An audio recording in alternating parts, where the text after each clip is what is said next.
So picture this. A new, dangerous disease pops up somewhere in the world. Instantly, a clock starts ticking, but it also kicks off this huge critical question. Who's actually responsible for stopping it? Is it just the country where it started? The whole global community? You? Me? It's complicated. So let's get into it. To really unpack this, we have to start right at the beginning, at ground zero.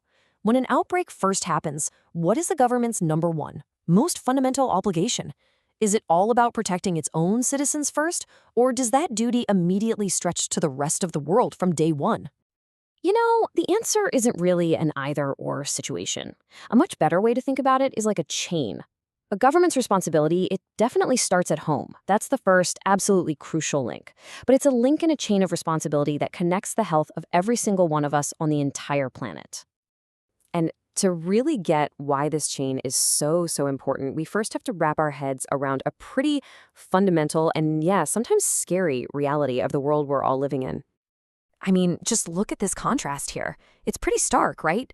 We build national borders to control all sorts of things. Armies, trade goods, money. We're pretty good at it. But infectious diseases? They just don't care. They don't see borders. An outbreak in one single country is, by default, a potential threat to every country. And that simple practical fact is what drives this absolute need for a shared global responsibility. Okay, so keeping that in mind, let's go back and look at that very first link in the chain, our first and maybe most immediate line of defense. This is all about what a government owes to the people living inside its own borders. And this really shows that being ready for a pandemic isn't just about having some emergency plan sitting in a binder. No, it's a constant, ongoing ethical job. It's about the long game, building strong, accessible health systems for everyone, improving sanitation, and always keeping an eye out for new threats through public health surveillance. This right here, this is the foundation that decides whether a small outbreak just fizzles out or explodes into a total catastrophe. But like we've said, a strong defense at home, well, it's just not enough. That chain of responsibility has to stretch outwards. So now let's see how this all builds into what is basically a global social contract. And it's a totally fair question to ask. If a government's main job is to its own people, why should it have to take on the burden of helping other countries? Well, the answer really comes down to two core ethical ideas that are the bedrock of global cooperation. First up is solidarity.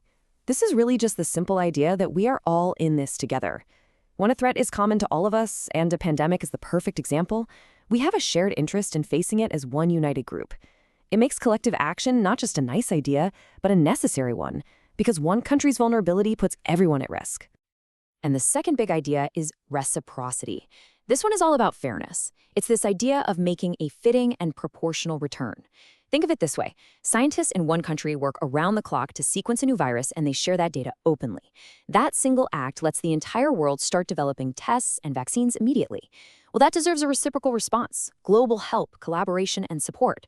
It's what ensures we help each other out in a crisis. And hey, this isn't just some abstract philosophy. The United Nations makes it crystal clear. The international community has a collective responsibility. And this is the really key part.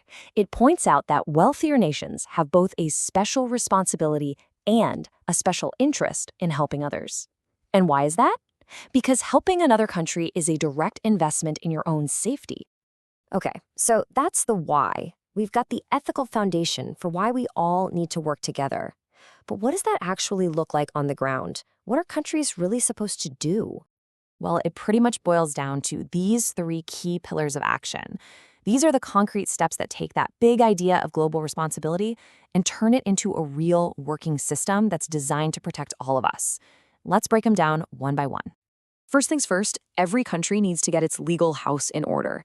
This means having clear public health laws that let the government act effectively in a crisis. But, and this is so important, they also have to protect individual human rights.